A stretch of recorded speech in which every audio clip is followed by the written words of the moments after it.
Hello दोस्तों, आप सभी का दिल से स्वागत है इस चैनल पर। और आज हम कंटिन्यू करेंगे वेगाबॉन्ड मांगा का बाइकन आर्क चैप्टर 117 बाइकन से। इस अमेजिंग मांगा को लिखा है ताकेहिको इनो ने। दोस्तों, अगर आप चैनल पर नए हैं तो वेगाबॉन्ड मांगा की वीडियोस का लिंक नीचे डिस्क्रिप्शन पर है, जहां से आप इस मांगा की वीडियोस को देख स्टोरी आर्क को समझ सकते हैं। चैप्टर 117 की शुरुआत में मुसाशी बाइकन के घर में पहुंचता है, जहाँ बाइकन आराम कर ही रहा होता है कि वो सामने मुसाशी को देखता है। मुसाशी को देखते ही वो तुरंत उठ जाता है। मुसाशी उससे पूछ ही रहा होता है कि क्या तुम शिशिडो बाइकन हो, मास्टर ऑफ चेन और सिकल, कि तभी बाइकन उससे पूछता है कि क्या तुम तकेजो हो। मुसाशी उसे देखते ही चौंक जाता है और कहता है कि अब मुझे मियामोटो मुसाशी कहते हैं। बाइकन को देख मुसाशी को याद आता है कि ये तो सुजीकाजे कोही है, वो कोही जो उसे मारने के लिए शिपुजी टेम्पल में तब आया था जब ताकुआन ने वहां मुसाशी को लटका रखा था। वहीं अब बाइकन बन चुका है। उस ओल्ड लेडी ने भी मुसाशी से कहा था कि बाइकन मर चुका है, वो बेकार ही था, जिसका चेन और सिकल से कुछ लेना देना ही नहीं था। वो तो बस डकैतों का लीडर ही था जो सिर्फ नीचे लूटपाट के लिए ही आता था। उसके मरते ही कई स्वॉर्ड्समैन उसे ढूंढने के लिए आने लगे, जैसे कि वो किसी घोस्ट को ढूंढ रहे हों, और वही घोस्ट बाइकन यानी सुजीकाजे कोही ही है। बाइकन उसे पूछता है कि क्या तुम यहाँ चेन और सिकल को देखने आए हो या मुझे मारने के लिए, जिस पर मुसाशी कहता है कि मैं तुम्हें क्यों मारूंगा, मुझे लगा कि तुम मुझे मारना चाहते हो। और मुसाशी देखता है कि कोही पहले से बदल चुका है, उसकी तिरछी स्माइल जा चुकी है, जैसे कि मुसाशी खुद भी बदला। वो दोनों ही कई चीजों से गुजरे हैं। शिपोजी टेम्पल में कोही बहुत बातें करता था, लेकिन अब नहीं। बाइकन उससे कहता है कि अगर तुम चेन और सिकल को देखने आए हो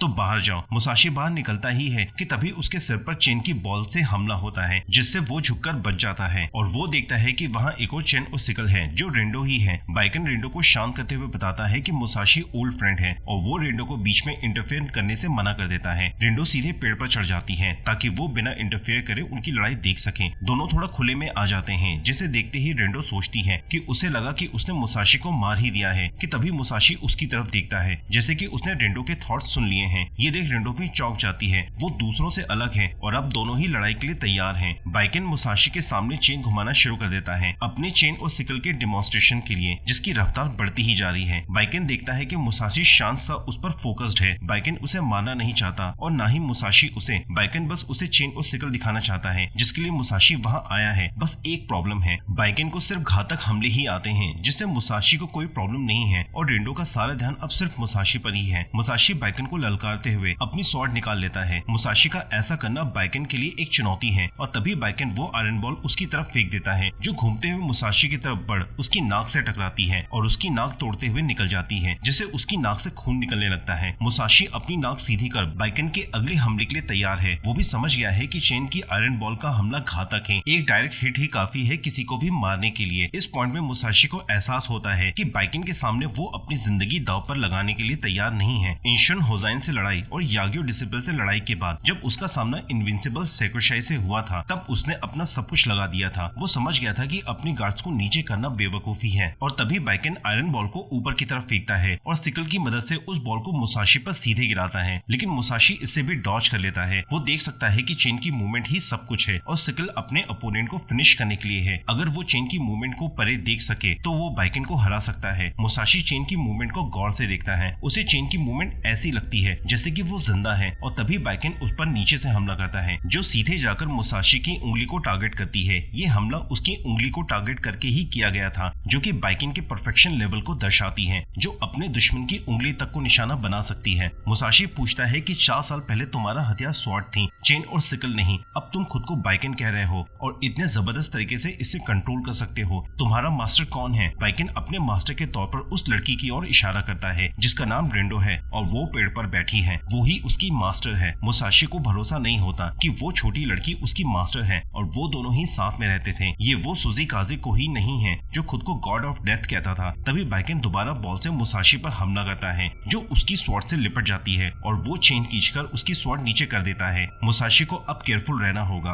वरना बाइकन उसकी स्वॉर्ड उसे छीन सकता है, और इसी तरह वो चेन को यूज कर अपने अपोनेंट को डिसआर्म करता है। मुसाशी केयरफुली बाइकन को देख रहा है कि तभी उसकी नजर बाइकन के चेहरे पर पड़ती है, जिस पर बड़ा सा कट लगा हुआ है। ये मुसाशी को भी समझ नहीं आया। रेंडो को भी बीते दिनों की याद आती है, जब उसके घर पहली बार कोई आया था। वो बस मरने के लिए जगह ढूंढ रहा था, तब उसके चेहरे का घाव ताजा था। कोई ने देखा कि वहाँ एक बच्ची है, और वो वहाँ से गुजर ही रहा था कि उसे शिशिडो बाइकन ने डकैतों के साथ घेर लिया था। वो उसे अकेला देख लूटना चाहते थे। शिशिडो बाइकन देखने में किसी देसी किसान की तरह लगता था, लेकिन वो सेकीगारा के युद्ध में भी गया था, और वो लोग रेंडो को नौकर की तरह ट्रीट करते थे। कोई के पास जो पैसा था था वो भी उसने किसी से छीना ही था, इसलिए उसने वो पैसे उनके सामने फेंक दिए और जैसे ही एक डकैत ने उसे उठाया कोई ने उसे वहीं काट दिया। किसी भी डकैत ने इसे एक्सपेक्ट नहीं किया था और न ही रिंडो ने। कोई ने आगे बढ़ एक और डकैत को वहीं काट दिया और फिर दूसरे और फिर तीसरे को। ये देख वो डकैत बुरी तरह से डर गए थे। उन्हें क्या पता था कि वो अपनी मौत से ही खेल रहे हैं और उस डकैत के हिस्से में भी मौत ही थी। बाइकन भी ये देख डर गया था। एक मौत ही तो थी कोही के पास उन लोगों के लिए जो उसने बाइकन को भी वहीं काट दिया। उस दिन पलक झपकते ही शिशिरो बाइकन के पूरे गैंग का सफाया हो गया था। कोई ने तब पहली बार सिकल को देखा था। उसने इसे हथियार की तरह कभी नहीं देखा था। उस लड़ाई से उसके चेहरे के घाव खुल गए थे कि तभी उस पर रिंडो ने बॉल से हमला किया जो उसके कान के करीब से गुजरी। ये पहला डिमोन्स्ट्रेशन था चेन और सिकल का। कोई को लगा कि रिंडो उसकी बेटी है। उसका खून तेजी से बह रहा था और अपना चेहरा साफ कर रिंडो के सामने ही खुद को टाके भी लगाए। रिंडो को कोई आइडिया नहीं था कि कोई उसे क्यों नहीं मार रहा है। तब रिंडो वही बेहोश हो गई थी। कोई समझता था कि वो एक बच्ची है, वो उसे भी मार सकता है। बजाय इसके उसने उसका ख्याल रखा। उसने पूरे बाइकन डकैतों को वहीं दफनाया। उस पर दोबारा रिंडो ने बॉल से हमला किया जो कोई को डिजार्म करने के लिए था। वो सिकल लेकर कोई की तरफ बढ़ी जिसे कोई ने आसानी से रोक लिया और इस छटपटाहट में कोई उसके ऊपर जा गिरा। लेकिन फिर थोड़ी देर के संघर्ष के बाद कोई ने उसे फिर से बेहोश कर दिया। उसे लगा कि रिंडो को डर है कि कोई उसका रेप कर सकता है, लेकिन वो गलत थी। कोई उनमें से नहीं था। उसने रिंडो का ख्याल रखा। उसे बस लोगों को मारना ही आता था, लेकिन रिंडो को देख उसे मारने का ख्याल बिल्कुल नहीं आया। वहीं आज का दिन है। बाइकन दोबारा मुसाशी पर बॉल से हमला कर उसकी स्वॉर्ड पकड़ लेता है और वो उसे डिजार्म करने के लिए होता ही है कि मुसाशी अपनी तलवार मजबूती से पकड़ा हुआ है और उनके बीच खींचातानी शुरू हो जाती है। लेकिन ताकत के मामले में मुसाशी आगे है और वो बाइकन के हाथ से उसकी चेन ही खींच लेता है और आगे गिरते हुए बाइकन अपनी सिकल निकाल मुसाशी पर हमला करते हुए उसके ऊपर ही चढ़ जाता है। मुसाशी बाइकन को सिकल लिए इतने करीब देख आगे बढ़ उसे उठा लेता है और सिकल उसके कमर में लगती है। बाइकन आजाद होते ही दोबारा मुसाशी पर हमला करता है जिसे मुसाशी अपने स्वॉर्ड से रोक लेता है। बाइकन फिर मौका देख चेन को मुसाशी के चेहरे पर लिपटाते हुए उसे पीछे से खींच लेता है जो मुसाशी पर फंदे का काम कर रही है, जो उसके लिए बहुत ही मुश्किल हो रहा है और बाइकन उसे गिराकर उसका गला घोटने लगता है। मुसाशी खुद को ही कोसने लगता है कि वो इस लड़ाई में कैसे उतर आया बिना पूरी तैयारी किए। उसने हमेशा अपना गार्ड ऑन ही रखा है, जैसे वो किसी भी खतरे के लिए पूरी तरह से तैयार है। लेकिन यागी छोड़ने के बाद उसके चैलेंजर औसत दर्जे के ही रहे हैं। कहीं उसे घमंड तो नहीं हो गया? वो ये सोच भी कैसे सकता है? वो याग्यू सेकुशाई नहीं है। फिलहाल तो वो बेवकूफ है। बाइकन उससे कहता है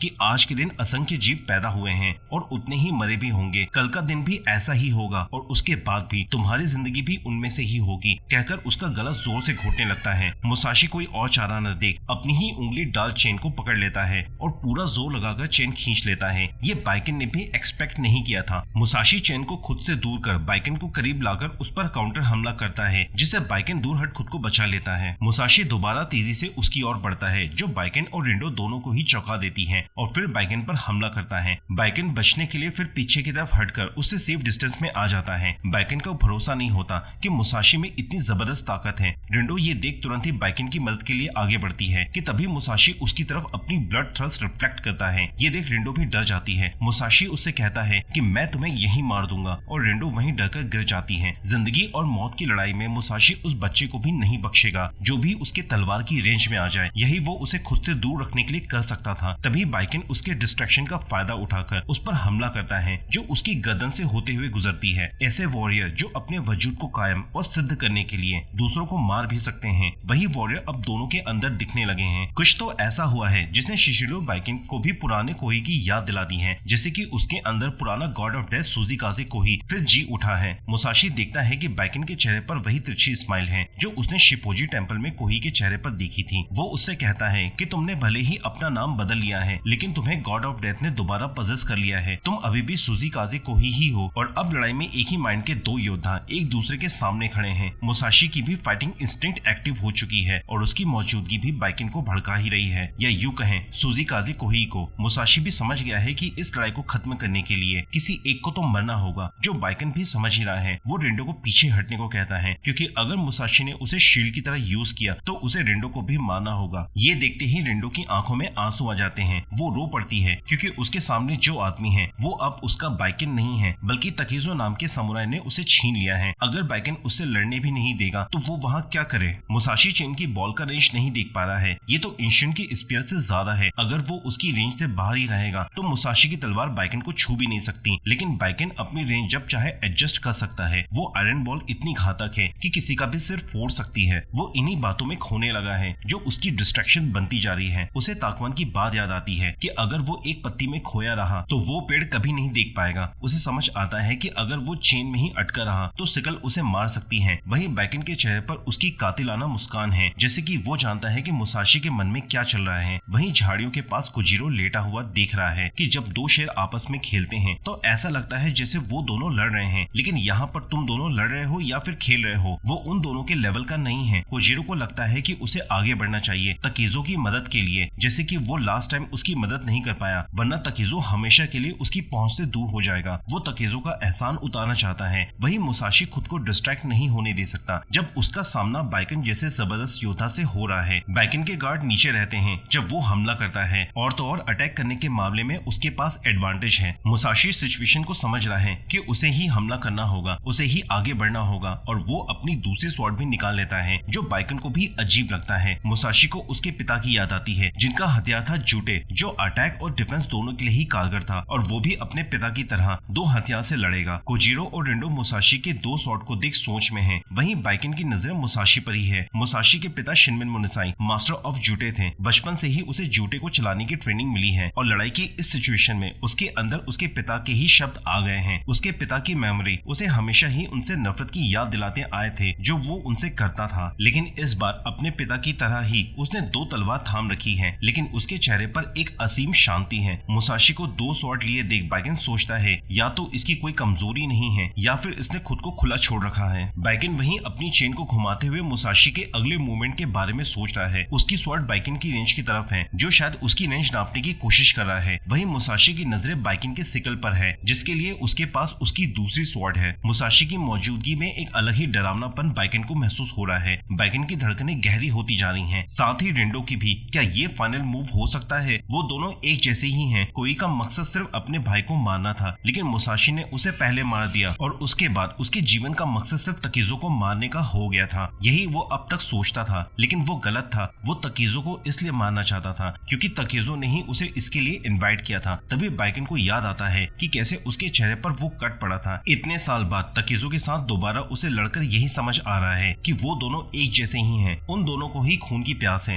वो ही मौत को उकसाते हैं, उन दोनों को ही लड़ना पसंद है, इसलिए वो दोबारा एक दूसरे के सामने फिर से खड़े हैं। मुसाशी उससे कहता है कि वो अब तकीजो नहीं है बल्कि मियामोटो मुसाशी है, लेकिन बाइकन को ऐसा नहीं लगता। वो अभी भी डीमन चाइल्ड ही है, या फिर गॉड ऑफ डेथ, ठीक उसके जैसा। वो दोनों ही जब बात बाकी की दुनिया की करें तो कुछ नहीं है, एक कीड़े के जैसे। बाइकन चाहता है कि तकीजो खुद को देखें, जो खुद कितना एक्साइटेड है। वो भी अपना अगला मूव एनालाइज कर रहा है कोई को हराने के लिए, और तभी बाइकन उस पर चेन से हमला करता है, लेकिन मुसाशी अब नफरत से परे है। वो चेन आकर सीधे मुसाशी के स्वॉर्ड से लिपट जाती है, जिसे बाइकन खींचता ही है, और इसका फायदा उठाकर मुसाशी आगे की तरफ बढ़ता है। मुसाशी अपने अंदर से अपने पिता को आजाद कर देता है। वहीं मुसाशी को करीब देख बाइकन अपना सिकल से हमला करता है। रिंडो के सामने मानो एक पल के लिए सब कुछ रुक जाता है, जो मुसाशी के पीछे से बाइकन को देख रही है, और अगले ही पल मुसाशी की तलवार सिकल से टकराती है, जिसके बाद सिकल जमीन पर गिरता है बाइकन की कुछ उंगलियों के साथ, और मुसाशी की तलवार बाइकन के कंधों पर धसी हुई है। ये देखते ही रिंडो मानो अपनी जगह पर जम जाती है। वो खुद के बचपन में पहुंचती है, जहां एक ऐसे ही हमले ने उसके पिता शिशिरो बाइकन की जान ले ली थी, जिसके बाद शुरू हुई उनकी ट्रेनिंग का दौर, जहां रिंडो बाइकन पर हमला करती थी, और बाइकन भी उन हमलों से बचते हुए सीख रहा था कि कैसे चेन को घुमाकर उससे हमला किया जाता है। वो दोनों एक दूसरे को चैलेंज कर एक दूसरे को सिखाते रहे, और कुछ ही दिनों में बाइकन ने चेन की रेंज कंट्रोल करना सीख लिया था। वो दोनों तब भी एक साथ ही रहते थे बिना कुछ कहे। फिर एक दिन उनके दरवाजे पर कुछ समुराय चले आए। रिंडो ने देखा तब कोई उसकी रक्षा के लिए खड़ा है। उन समुराय को लगा कि वो शिशिरो बाइकन है, जिसने पूरे गांव वालों को परेशान किया हुआ है। वो बस उसे मारना चाहते थे, और उनके हमला करते ही कोई ने उन पर धावा बोल दिया, ठीक वैसे जैसे उसे रिंडो ने सिखाया था। उसने भी एक समुराय की स्वॉर्ड छीन ली, उन पर सिकल से हमला किया, और देखते ही देखते सभी समुराय मारे गए। ये सब पलक झपकते ही हुआ, जो रिंडो खिड़की से देख ही रही थी। कोई ने भी कुछ ही दिनों में उन चेन और सिकल को मास्टर कर लिया था, जिसकी ताकत देख समुराय डरकर भागे भी, और उस दिन से वो नया शिशिरो बाइकन बन गया था। तब रिंडो को उसमें एक रक्षक दिखा, जिसकी ही तरह गेटअप डाल वो एक दूसरे की तरह बन गए थे, और फिर उनकी नए रिश्ते की शुरुआत हुई। वही रक्षक गाजन शिशिरो बाइकन अब उसके सामने खून में सना हुआ पड़ा है, और यहाँ पर ये वीडियो खत्म होती है। दोस्तों, हमने चैप्टर 117 से 123 कवर किया है। ये वीडियो आपको कैसे लगी मुझे कमेंट सेक्शन में बताएं। अगर वीडियो पसंद आए तो लाइक करें, चैनल पर नए हैं तो चैनल को सब्सक्राइब करें। मिलते हैं अगले वीडियो में, तब तक के लिए गुड बाय।